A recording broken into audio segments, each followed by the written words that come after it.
Hi, everybody. This is Hondo Carpenter from Sports Illustrated's Fan Nation Las Vegas Raiders Insider Podcast. I want to thank you for joining us. We have literally just grown so fast. I just want to take a moment before we get into anything and let you know how much I appreciate you, how grateful I am for you that you're sharing these podcasts, you're telling your friends about them. Please hit subscribe. We want you to subscribe on these. So you're getting all of the updates, you're getting press conference videos, you're getting everything you need for about your Raiders. Also, don't forget, we've got a Facebook page that you can go to. Just look for Las Vegas Raiders Las Vegas Sports Illustrated's Las Vegas Raiders. You'll find us there. We've got the website with all of our written articles, Spotify, Apple, anywhere you get your podcast, you can get our Las Vegas Raiders Insider podcast. Make those all available to you. I would just encourage you, don't pay other people for what we give you for free. And that's just, there's this times in the country and economy's tough. You don't have to be paying people for what we're giving you for free. Now, there's some things you want to pay for because they're valuable and it's something that we're not giving you. I get that. But I just want to remind you, we're your one-stop shop to go to get all your Raiders information. You guys have made it incredibly successful, and I want to thank you.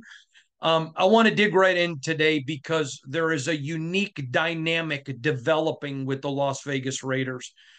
In all of my decades of covering football, being around football and everything to do with football, I have never said what I said about these next few weeks, and they are no longer about Jimmy Garoppolo or Aiden O'Connell. It's no more about players, and we're going to get into all of that. But the focus of the Raiders and what should be your focus as a fan is all on Josh McDaniels. Now, let me just read this to you. So they're playing the Packers on Monday night. Okay. Then the Patriots come to town, who are no good. They beat them last year. Then they go and they play at the Bears. The Bears are terrible. They go to the Lions, which I cannot believe I'm saying this as a native Michiganian. They're good. Then they host the Giants and the Jets before they head to Miami to take on the Dolphins. Now, so if you look at that, let's just go over it again. We've got Packers, Patriots, Bears, Lions, Giants, Jets. Of those next 6 games, 5 of them are ones in which you can make a legitimate argument that the Las Vegas Raiders should win. There's a legitimate argument there. The Giants are not what we thought they were going to be. The Jets aren't. Bears are terrible. Patriots are all over the place. They're self-imploding. And by the way, I've said this before. Do not be shocked if Bill Belichick is fired if his team doesn't get to the playoffs. I have a lot more on that and why I believe that coming up later in the year. It doesn't matter right now. I'm just giving that to you as a piece of information. The Packers are a team that I thought would win the NFC Norris division. Because growing up in Michigan, you always expect the Lions to disappoint, and they're not. So, and the Packers are struggling. These are all legitimate games that you can make a case. Now, I said at the season's beginning, based on talent, coaching, and everything else, this Raider team, if Jimmy Garoppolo stayed healthy for 17 games, was a 9-8 team, 9-win team. Okay, Jimmy's proven already he can't do that. So what did I tell you in the offseason when they sired Jimmy Garoppolo? You give Josh McDaniels the benefit of the doubt. That's the guy he wants. But if he doesn't stay healthy, that's all on Josh. I don't want to hear that Jimmy's not healthy. But Jimmy wasn't healthy, Hondo. Nope, don't want to hear it. You signed a quarterback who is off injured. We gave you the benefit of the doubt. We wrote that. You can go back and look. We wrote it. We podcasted it. But said the responsibility of that is on you. Well, the proof of the pudding's in the eating, and he was hurt again. By the way, thousands of you voted in our Twitter poll. 76% say, Hondo, I want Aiden O'Connell to start. I put it on Twitter yesterday. I had a lot of fun interacting with you guys when I was on the airplane and in the airport. Thank you for all of you that interact with me on Twitter. I love to do that. I try to do that every day. Sometimes I don't get to do it, but I try to. I love interacting with the fans. Without you, I don't have a job. So I like interacting with the fans. Most of you, 99% of you are great. Some of you are just plain obnoxious, and that's what mute buttons are for. Anyways, fine. I enjoy it. But I say yes.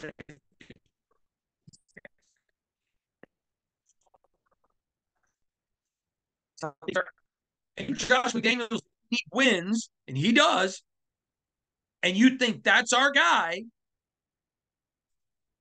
fine. It's his call. And at this point, it's all about him. We're going to judge every single decision he makes. We're going to parse it, fillet it, look at it. And it should be that way. It should be that way. You got the benefit of the doubt for 20 games, actually going into the 20th game. And then after we had 20, which was a good sample size, then we begin to parse. Now, a couple of things I want to discuss is this is all now about Josh. It is all now about his ability to make coaching decisions. Now, I think he's got a lot of good coaches on his staff. I think he has a couple that are just terrible, that don't relate to his players. His players are just tuning them out. And he knew he had this problem in the offseason. He could have got rid of them. He got rid of one, but he could have got rid of them. There was a couple of changes, but he could have done more. He didn't. He chose to stay the line. That's on him. See, one of the things you're going to begin to see is this is a great example. So I had people on Twitter, why didn't you ask about this or ask about this or ask about that? And my answer was very simple. I have a friend whose father was dying of lung cancer, long-term smoker. I mean, dying of it. Not long to live. In fact, they had sent him home to die. And he got a cold. And one of the children was greatly concerned about the cold. And the doctor looked at him and said, the cancer's going to kill you. Kill him. Cold ain't. Because they were mad at the doctor for not wanting to do more to take care of the cold. The whole principle is those were all fair questions to ask. I wasn't diminishing those questions. I was simply saying the questions that had to be asked is what I asked them, which is you're 21 games into your regime and you're worse than what you inherited. That's a fair question. Now, I want to say something because I think this is very important because you guys know this, and I think it bothers some of you, is that I am constantly wanting to be fair. As a journalist, that is my job. I'm not a flamer. When something needs to be flamed, when something needs to be asked, Sunday needed to be asked. There was no other question, in my opinion, that I needed to ask other than you inherited a playoff team and 21 games in, you're worse. And it's, the way the kids say it today, facts. Facts. That's factual. That's not beating around the bush. It's facts. So when people, hey, you should ask this, you should ask this. Well, you go get a degree and get a job and work your way up to this level, and you can ask the questions that you want. I don't need you to tell me what to ask. I think I asked good questions. I just wonder, there are other people in those press conferences that can ask other questions too. Sorry. And so I'm going to continue to ask them. And I've already got questions lined up for if they lose Sunday and if they win Sunday. I think there are legitimate questions, and this is all on Josh. But you got 6 games now. 5 of the 6 are very winnable with the talent and everything you have. And so go do something. Go do something. And that's what it is all about to me. Now, a couple things I want to address. People ask me what I meant when I said that Aidan O'Connell was unprepared. And I totally believe he was.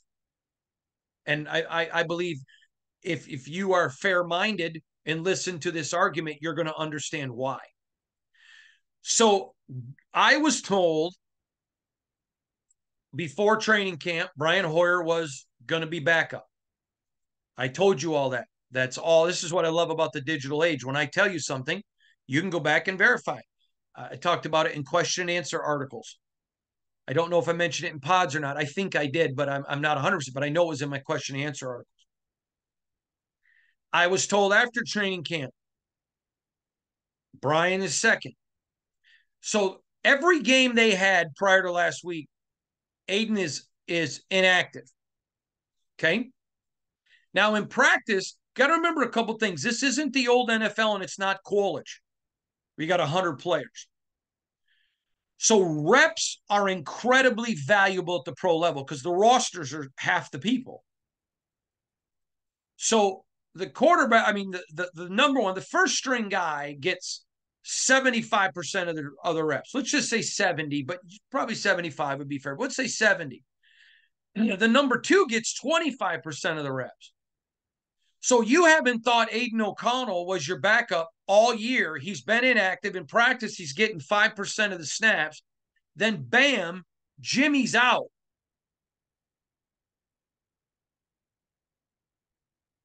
Jimmy's out. So now you throw him in there.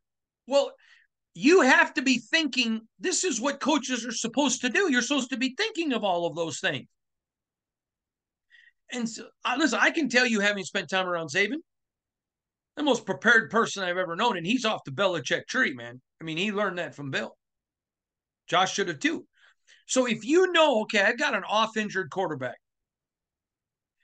and if he goes down, Aiden's my guy, then you got to have Aiden there, getting him those reps. That's what I mean about unprepared. So last week, bam, oh, you're a guy. Now I'm going to tell you this, and I know this goes against some other reporters reporting, and I don't think they're bad guys, and I don't think they're liars. But I know for a fact there was a time in last week where they thought Brian Hoyer was going to be the starter. It's why I said to you, be shocked if he's not. And then there was a change, and it went to Aiden, which is fine. Not going to question it. Josh is the one under the microscope. But to go there in the way you got up to this point, woefully unprepared. Woefully unprepared. In fact, I'll read you what a couple things. This is what an NFL member of an NFL management, an NFL team sent me. Hondo, absolutely correct analysis. For him to have been inactive and been the third string guy all year, then thrown into that position, that to me almost sounds panicky. If he's that guy, he should have been there getting those reps all year. That's a member of an NFL executive team. Here's something I got from someone inside the Raider organization. I would have hoped if that's what you felt about Aiden, he'd have been getting more reps and been the number two guy all year. Doesn't make sense to me. There you go. That's a member of the Raider organization. Not going to tell you if it's management, player, or what. Just going to read you that. So that's legitimate criticism. But again, it's all about Josh. But I think it's important because we're going to learn a lot about Josh as a coach over these next 6 games. Does he put a boot in the ass of his staff? I'm sorry, starting strong, running out of gas, and then coming on late, coaching. Constant, same guys making mistakes, coaching. Carmen Brasillo, who you all know that I love. Great man, great father, great son, great coach. I believe that. So do a lot of people around the league. I wrote a whole article. He was Josh McDaniel's secret weapon. Okay. We're going to find out if he's the coach that I think he is. I'm not backtracking. You got the NFL's leading rusher in that offensive line that you just got manhandled. Listen, there's nothing wrong. You're manhandled by Bosa. He wasn't out there. Khalil Mack, a lot of people have been beat up by Khalil Mack, but you had other guys throwing your guys around like sacks of wheat. If you're from the desert, you don't get this, but when you're from Michigan, where I'm from, throwing them around like bales of hay. Saw a lot of guys, young kids in the Midwest, make their money in the summers baling hay, just grabbing the hay bales and throwing it. I mean, that Raiders offensive line, every single one of them is called out. They look terrible. Absolutely terrible. Every one of them got beat up. And some played better than others. It's your job to go to your brother and say, what are you doing? What are you doing? You want to talk about not running Josh down there on the goal line? Great. On Josh McDaniels. See, I think it's important to keep focus and not get on the ancillary. Don't worry about the cold when someone's dying of lung cancer. And I'm not making light of that. That was a family member of mine and a friend, but it happens to be an extended family member. I'm trying to make the point. Josh McDaniels now is fighting for this franchise. You know, there's nothing wrong with that. He's from the Midwest. His father's a legendary coach.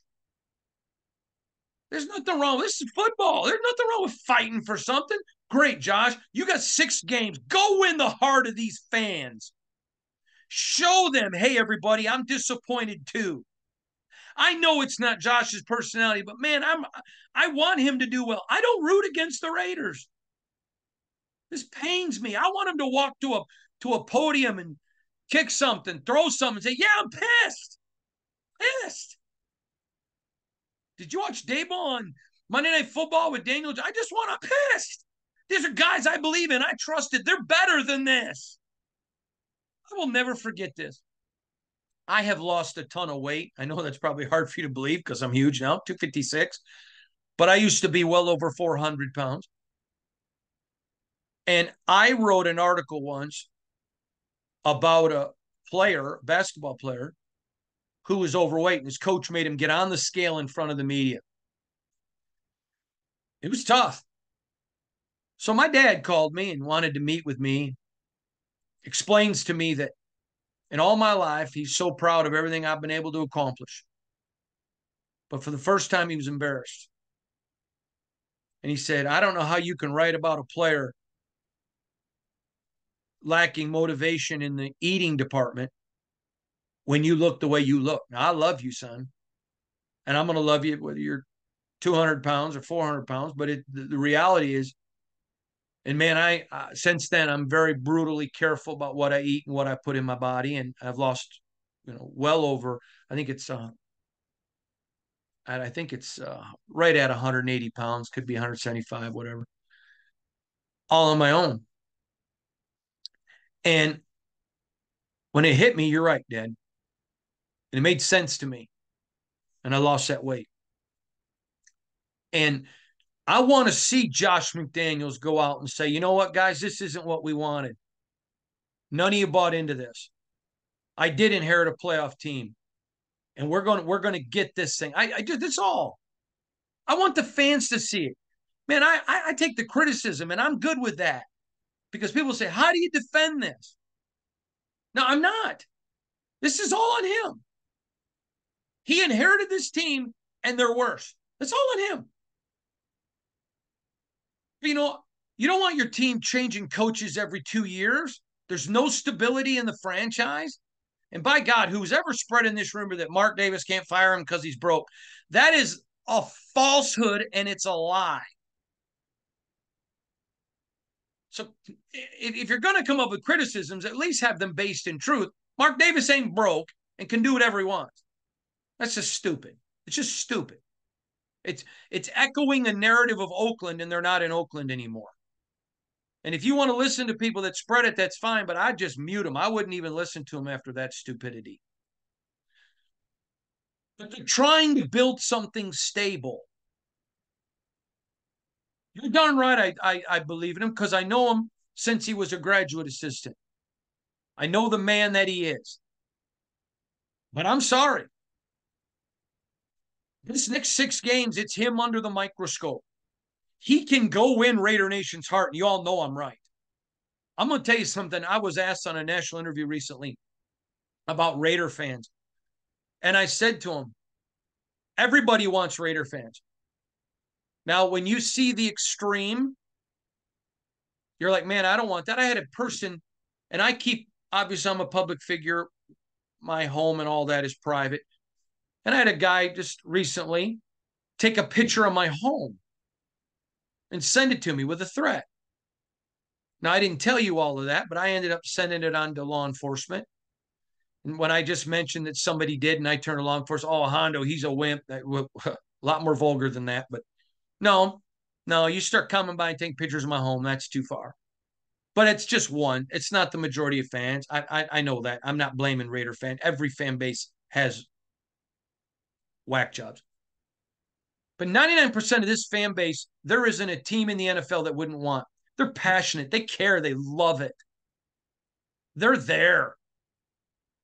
And listen, I don't want to hear about the crowds. I'm going to always talk about it because it is germane, but I don't want to hear about it because you know what? If you win, Raider fan ain't selling his ticket. So if you want the crowds better, and please, I'm asking you, I know a lot of you are mad and you're ripping people. They're not real Raider fans if they sell their tickets. Well, when your franchise says just win, baby, and you're not just winning, then don't get mad if it's just selling, baby. I bought these tickets to watch a winner. You're not a winner, so I'm selling them. So another fan can watch a winner. Sorry, I'm going to defend the fans there all day long. 6 games. 5 of the 6 are winnable. I think the Lions game on the road, that would be an upset. But 5 of these 6 are legitimate. You got a shot to win this game. Go do it. I'm going to tell you, I know a lot of you are going to think I'm nuts here and tell me you're wrong. I'll never like Josh McDaniels, whatever. That's fine. But I believe I've gotten to know this fan base pretty well. You go out and just win. Here's the whole thing. And I said this to a member of the Raiders organization recently. I said, these fans, it's not about hating Josh. Most of them were birthed, baptized, and indoctrinated by Al Davis. They don't hate Josh. They hate losing. They're going to hate who's ever losing. I really believe that about this fan base. And so he's got a chance here. Just win, Josh. He's got a chance. These are the players that you wanted. Just win. I'm not rooting against him. I've heard people say, best thing can happen to us is lose every game. No. I'm sorry. I'm not a fan, but I've been around this franchise. No, that's not it. It's just win. Just win. And if Josh thinks it's Jimmy, great. Go play Jimmy. Because you're under the microscope. I have a really good friend who was an NFL kicker for a lot of years. And he got out of the league and decided he wanted to go back in. And I was with him watching him kick. And man, he was booming 50, 55 yarders. He looked fantastic. Looked the best he'd ever looked in his career. And he goes for a tryout. And anything over 35, he just couldn't hit. And he came back and I said, you all right? And he goes, yeah, I'm mad at myself. If I wanted the job, I had to just go do what I know I could do. And I just didn't do it. Okay, this is the same principle now with Josh. I want him to succeed because I want any Raider coach to succeed. I wanted Rich Bisaccia to succeed. I wanted John Gruden to succeed. I want who's ever here to succeed. I don't root against them. I know these people. I know those players. Man, my heart goes out to a Max Crosby. One of the hardest workers I've ever seen in my life. I've watched Jordan practice. I've watched Kobe. I've watched Irvin. Y'all call him Magic. I've seen him. I like Max. His wife is just a beautiful woman inside and out. His baby is just adorable. Just a great guy. He loves fans. My God, if you ever see Max out in public, He loves fans. He loves it when people come up and just say hi to him. And he cares about people. It matters to him. This hurts him. You're darn right I want him to win. And that's not coming from a fan perspective. I root for good people. There's good people in this organization. But they're under the microscope now. No excuses. Absolutely no excuses. You have 6 games. Go in the heart of the fans. Go win it. I know I've had people say, well, Josh just stands there like he doesn't care. You know what? If you did not know him, I would totally agree. Sometimes it just looks that way. Yeah, it does. I'm not disagreeing with you. I know he cares. And so you got 6 games here. Then you got a brutal ending. Go win. Just win, Josh.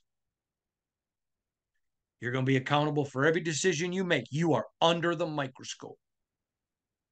Things you might have been gotten grace for in the first 19 games.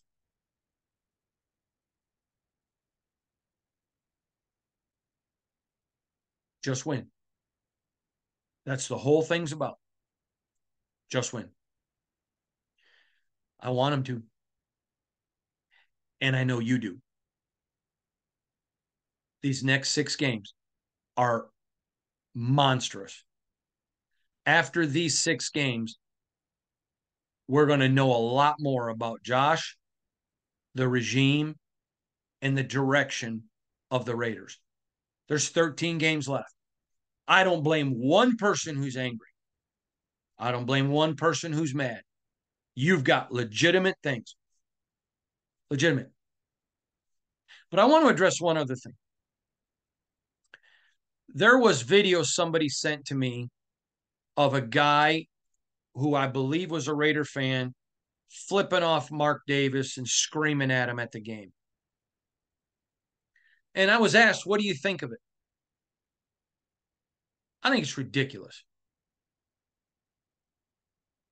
If you want to look at him and say, hey, this sucks, man, you got to do something about this. That's your opinion. I don't have an issue with that. He's sitting out in the open. He's not up in a suite hiding.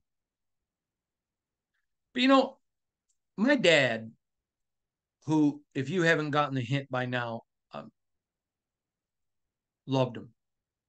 Just loved him. One of the finest human beings to ever walk this planet. Terrific father, great provider, godly man, great husband. Just don't have any complaints about my dad. But my dad used to tell my brothers and sisters and I, in this house, we can have fights and arguments and disagreements, and we can have issues. But outside this house, we're family. And I'm sorry, looking at a Raider fan throwing the finger at Mark Davis, just screaming at him incessantly. I'm sorry. I know I'm going to get roasted for this, and I'm fine. I'm good with that. Go ahead. I'm not sorry.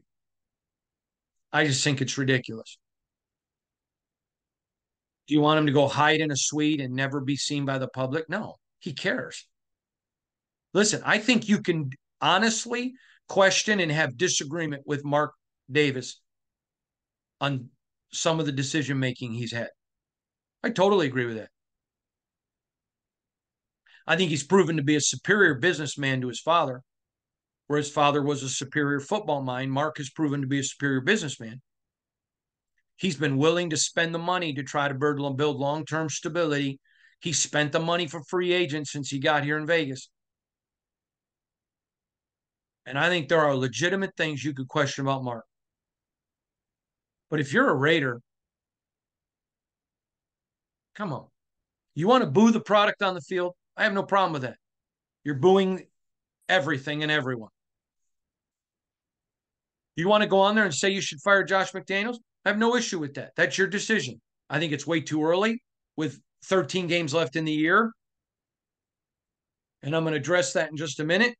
But to sit there and be flipping off your owner, screaming at him, Come on.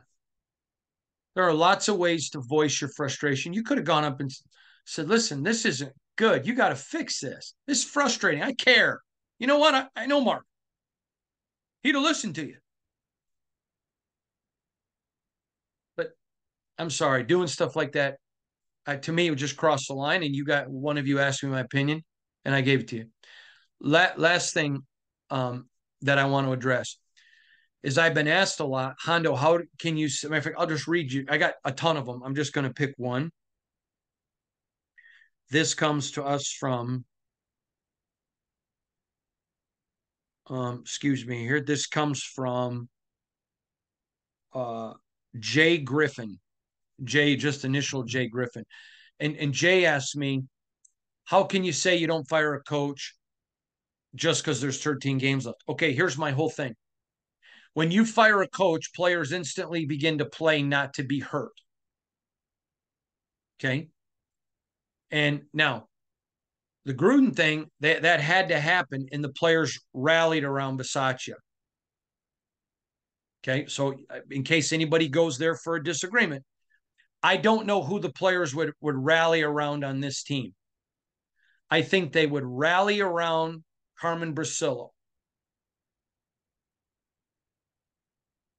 But I don't think there's anyone else they rally around. And I don't know that Carmen has the skill set to go fix the defense and go fix the myriad of issues. Okay. So there really isn't an interim candidate that you think, okay, this guy can lead the ship. Because pretty much I said Carmen may be the only one. Because just the way the franchise is right now, I think a lot of the players thought they were fighting for Rich to get the job, and Mike Mayock had alluded to that. I don't think that anybody would go out and say whoever the interim is, these guys are fighting for them to get their job. So I think you got a lot of players that would just turn it off to be safe. Then I think you don't, when that happens, you don't see rookies continue to progress. I think there's just too much out here to throw anything away. I get it. Some of you are so angry at Josh, you just want him gone now. I understand that. I'm not attacking you for feeling that way. It's my job, though, when you ask me why are you saying you want this, I say this. Why? I'm telling you why. There, other than Carmen, I just don't know. Yeah, I just don't know. And I've talked to a couple of people about it, and they kind of went along with me. I think there are a lot of coaches on this staff that are well liked. Again, there's only a couple that are weak links, but are they weak?